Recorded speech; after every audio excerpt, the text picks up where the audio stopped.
नमस्कार दोस्तों, मैं आपका मित्र सुनील कुमार और आज हम पढ़ने जा रहे हैं मध्य प्रदेश में अनुसूचित जाति एवं जनजातियों के बारे में। तो चलिए हम क्लास को शुरू करते हैं, लेकिन इससे पहले अगर आप हमारे चैनल पर पहली बार देख रहे हैं तो वीडियो को लाइक और चैनल को सब्सक्राइब जरूर कर लें ताकि आने वाली हर वीडियो का नोटिफिकेशन आपको मिल सके। तो चलिए हम क्लास को आगे बढ़ाते हैं और आज का हमारा पहला क्वेश्चन होगा, मध्य प्रदेश में मान्य अनुसूचित जनजातियों की संख्या है। मतलब मध्य प्रदेश में ऐसे कितने प्रकार के जाति के लोग हैं, कास्ट के लोग हैं जो एसटी कैटेगरी में आते हैं। ठीक है, तो ऑप्शन है A 46, option B 48, option C 45, option D 43। तो इसका राइट आंसर होगा दोस्तों ऑप्शन डी 43। Option D 43। देख लेते हैं कौन कौन से बाहर हुए हैं। पहले 46 थे लेकिन 3 को बाहर कर दिए हैं, किस में, सन 2008 में। अब बचे हैं कितने, 43। ठीक है, आगे बढ़ते हैं। 2008 में मीणा, पारधी, कीर को जनजातीय एसटी श्रेणी से बाहर कर दिया है। किसको किसको, मीणा, पारधी, कीर को जनजातीय एसटी श्रेणी से बाहर कर दिया है। और टोटल बचे हैं कितने, 43 प्रकार के एसटी समुदाय के लोग मध्य प्रदेश में निवास करते हैं। आगे बढ़ते हैं। जनजातीय जनसंख्या की दृष्टि से मध्य प्रदेश का भारत में कौन सा स्थान है। जनजातीय जनसंख्या की दृष्टि से मध्य प्रदेश का भारत में कौन सा स्थान है। मतलब ये पूछा जा रहा है कि मध्य प्रदेश में कितने एसटी लोग हैं जो भारत में कौन सा स्थान रखते हैं, कि सबसे ज़्यादा एसटी कहाँ पाया जाता है। मतलब एसटियों की संख्या मध्य प्रदेश में कितना है और कौन से स्थान रखते हैं। तो ऑप्शन है प्रथम, द्वितीय, तृतीय या चतुर्थ। तो इसका राइट आंसर होगा दोस्तों ऑप्शन ए प्रथम। सबसे ज़्यादा एसटियों की संख्या कहाँ है, अनुसूचित जनजातियों की संख्या कहाँ है, मध्य प्रदेश में, और भारत में प्रथम स्थान रखते हैं। आगे देख लेते हैं डिटेल में। जनजातियों का दर्जा प्राप्त टॉप 5 जनजाति वर्ग हैं। कितने, 5। पहले हैं गोंड जनजाति जो एसटी में आते हैं, दूसरा है भील, तीसरा है कोल, चौथा है कोरकू और पांचवा है बैगा। ये 5 जनजाति हैं जो एसटी वर्ग के सबसे टॉप जनजाति कहलाते हैं। भारत में जनजाति प्रतिशत 14% किसकी, एसटी की, और मध्य प्रदेश में 21%। मध्य प्रदेश में कितने परसेंट एसटी वर्ग के लोग हैं, 21%। और भारत में टोटल ओवर देखें तो कितना, 14%। ठीक है, आगे बढ़ते हैं। प्रतिशत की दृष्टि से मध्य प्रदेश में सर्वाधिक अनुसूचित जनजाति वाला जिला कौन सा है। प्रतिशत की दृष्टि से ध्यान रखना है, प्रतिशत की दृष्टि से मध्य प्रदेश में सर्वाधिक अनुसूचित जनजाति वाला जिला कौन सा है। तो ऑप्शन झाबुआ, अलीराजपुर, रतलाम, छिंदवाड़ा। तो इसका राइट आंसर होगा दोस्तों option B Alirajpur. Option B Alirajpur. किसके अनुसार, प्रतिशत के अनुसार सर्वाधिक अनुसूचित जनजाति वाला जिला। ठीक है, आगे बढ़ते हैं। 2011 की जनगणना के अनुसार मध्य प्रदेश में सबसे पहले अलीराजपुर, ठीक है, प्रतिशत में सबसे ज़्यादा जनजाति वाला ज़िला कौन सा है, अलीराजपुर 89%, झाबुआ 87%, बड़वानी 69.4%, डिंडोरी 64.9%। ठीक है, तो सबसे ज़्यादा कौन सा हुआ, अलीराजपुर, प्रतिशत के आधार पर। और जनसंख्या के आधार पर देखें दोस्तों तो जिला धार होगा। अनुसूचित जनजाति वाला जिला कौन सा होगा, जिला धार होगा। ठीक है, आगे बढ़ते हैं। प्रतिशत की दृष्टि से मध्य प्रदेश में सबसे कम अनुसूचित जनजाति वाला जिला कौन सा है। प्रतिशत की दृष्टि से मध्य प्रदेश में सबसे कम अनुसूचित जनजाति वाला जिला कौन सा है। मतलब सबसे कम एसटी वर्ग के लोग कहाँ रहते हैं, सबसे कम। तो ऑप्शन है भिंड, ऑप्शन है मुरैना, ऑप्शन है रतलाम, ऑप्शन है भोपाल। तो इसका राइट आंसर होगा दोस्तों option A Bhind. Option A Bhind, यहाँ पर सबसे कम एसटी वर्ग के लोग मिलेंगे। आगे बढ़ते हैं। 2011 के जनगणना के अनुसार भिंड में 0.4% लोग हैं एसटी वर्ग के, मुरैना में 0.9%, दतिया में 1%, 9 पॉइंट। ठीक है, ये एसटी वर्ग के लोग यहाँ पर निवास करते हैं। आगे बढ़ते हैं। मध्य प्रदेश की निम्नलिखित जनजातियों में किसकी सांस्कृतिक पहचान भगोरिया नृत्य शैली है। मध्य प्रदेश के निम्नलिखित जनजातियों में किसकी सांस्कृतिक पहचान भगोरिया नृत्य शैली है। मतलब भगोरिया नृत्य किस जाति के लोग जो है करते हैं। मध्य प्रदेश में भगोरिया नृत्य किस जनजाति के लोग करते हैं। तो ऑप्शन है बैगा, भील, सहरिया या गोंड। तो इसका राइट आंसर होगा दोस्तों option B Bhil, option B Bhil. आगे बढ़ते हैं। भीलों का नृत्य भगोरिया डगला। भीलों का नृत्य कौन कौन से हैं? भगोरिया, डगला। भगोरिया पर्व भीलों का पर्व है, ठीक है। भगोरिया पर्व किनका पर्व है? भीलों का 7 दिवसीय पर्व है। होली के अवसर पर किया जाता है। कब किया जाता है? होली के अवसर पर। भील जनजातियों का प्रमुख पर्व है गुलालिया, गोल गधेड़ो, उजाड़िया, ठीक है। आगे बढ़ते हैं। भीलड़ बाबा कौन है? भीलड़ बाबा कौन है?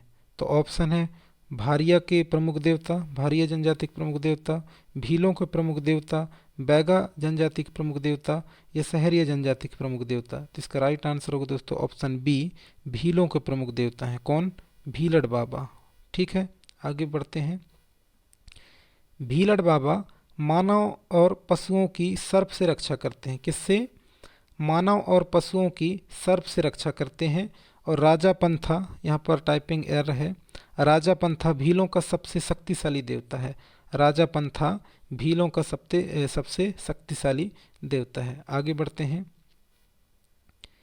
निम्नलिखित में से किस जनजाति में दापा प्रथा प्रचलित है?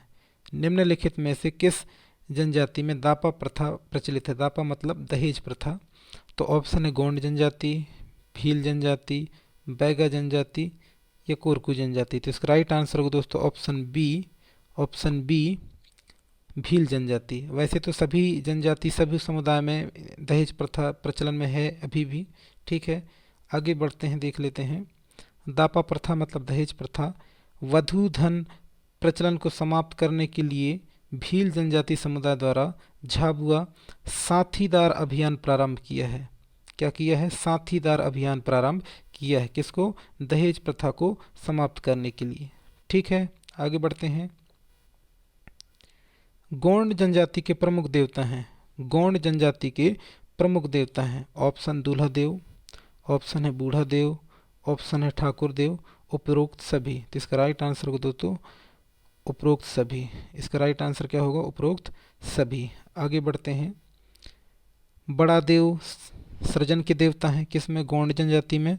और ठाकुर देवता भूमि के देवता हैं। किसके? भूमि के देवता। आगे बढ़ते हैं। गोंड जनजाति का सामाजिक सांस्कृतिक निम्न में से किसने किया है? गोंड जनजाति का सामाजिक सांस्कृतिक, यहाँ पर टाइपिंग एरर है। गोंड जनजाति का सामाजिक सांस्कृतिक अध्ययन निम्न में से किसने किया है? तो ऑप्शन है प्रोफेसर श्यामा चरण दुबे, ऑप्शन है डॉक्टर R.K. मुखर्जी, ऑप्शन है हाब हाउस, ऑप्शन है वेरियर एल्विन। तो इसका राइट आंसर होगा दोस्तों ऑप्शन ए श्यामा चरण दुबे। श्यामा चरण दुबे। गोंड जनजाति का सामाजिक सांस्कृतिक अध्ययन किसने किया है? प्रोफेसर श्यामा चरण दुबे। आगे बढ़ते हैं। श्यामा चरण दुबे मानव शास्त्री हैं। जन्म 1922 नरसिंहपुर में हुआ है। इनका पुस्तक का नाम है इंडियन विलेज। इनके पुस्तक का नाम क्या है? Indian village. गोंड जनजाति का पुजारी किसे कहा जाता है? गोंड जनजाति का पुजारी किसे कहा जाता है? वेवात को, ओझा को, देवरी या दवार को, इनमें से कोई नहीं। तो इसका राइट आंसर होगा दोस्तों ऑप्शन सी देवरी को। किसको? देवरी या दवार को। आगे बढ़ते हैं।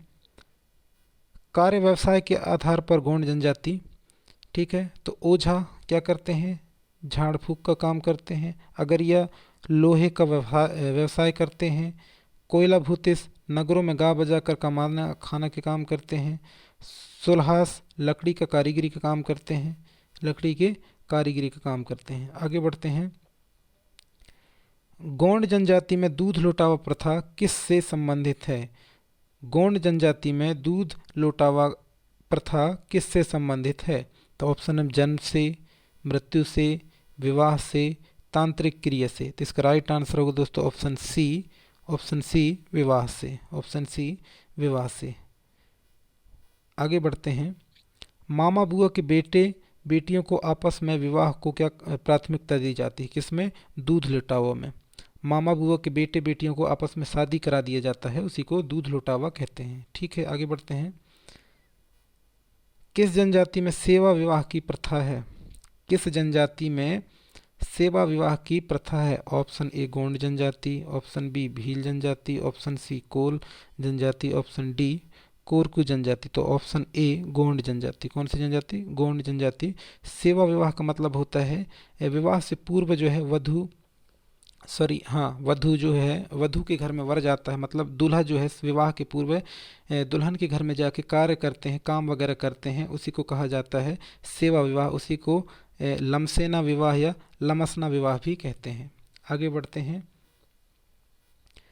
निम्नलिखित में से किस जनजाति का मुख्य नृत्य कर्मा है? निम्नलिखित में से किस जनजाति का मुख्य नृत्य कर्मा है? तो option A Baiga, option B Gond, option C Korku, option D Sahariya. तो इसका राइट आंसर होगा दोस्तों option B Gond. Option B Gond. आगे बढ़ते हैं।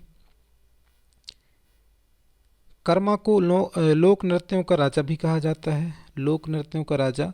Guinness book of world record में दर्ज विश्व का पहला लोक नृत्य है कौन? कर्मा। कर्मा नृत्य को गोंड, बैगा, भारिया जनजाति के लोग करते हैं। ठीक है। कर्मा महिला प्रधान नृत्य है, इसमें महिलाएं डांस करते हैं। ठीक है। आगे बढ़ते हैं। घोटुल नामक प्रथा संस्था किस जनजाति से संबंधित है? मतलब घोटुल प्रथा किस जनजाति से संबंधित है? तो ऑप्शन है गोंड जनजाति से, बैगा जनजाति से, सहरिया जनजाति से या कोरकू जनजाति से। तो इसका राइट आंसर होगा दोस्तों ऑप्शन ए गोंड जनजाति से। किससे? गोंड जनजाति से। घोटुल नामक प्रथा में विवाह से पूर्व सामाजिक व यौन संबंधी शिक्षा दी जाती है।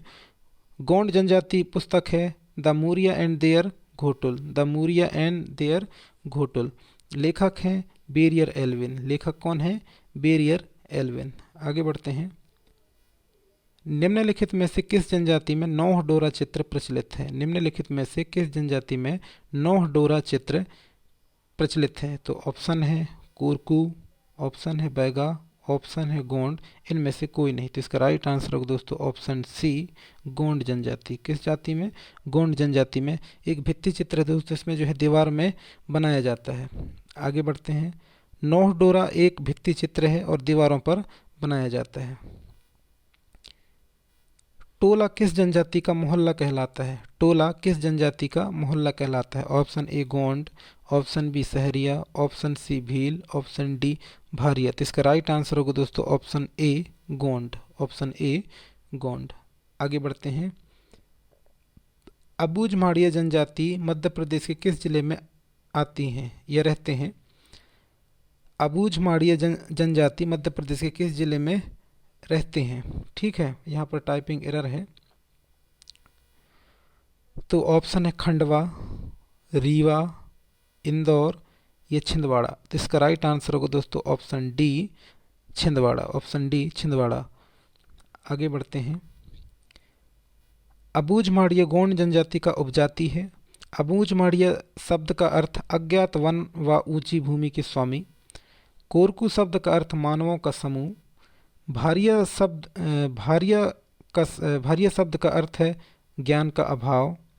गोंड शब्द का अर्थ पहाड़ और भील शब्द का अर्थ है धनुष। तो सभी एक जो समुदाय हैं, एसटी वर्ग हैं, उनके जो जाति है उनका अर्थ दिया गया है। ठीक है।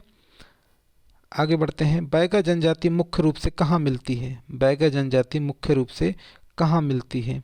विंध्य और सतपुड़ा क्षेत्र में, उज्जैन और जबलपुर में, उमरिया और मंडला में, मंडला और बालाघाट में। तो इसका राइट आंसर होगा दोस्तों ऑप्शन डी मंडला और बालाघाट में। वैसे तो सभी जगह पाए जाते हैं लेकिन सर्वाधिक पूछा गया है। सबसे ज़्यादा मंडला, बालाघाट और डिंडौरी में पाए जाते हैं। ठीक है।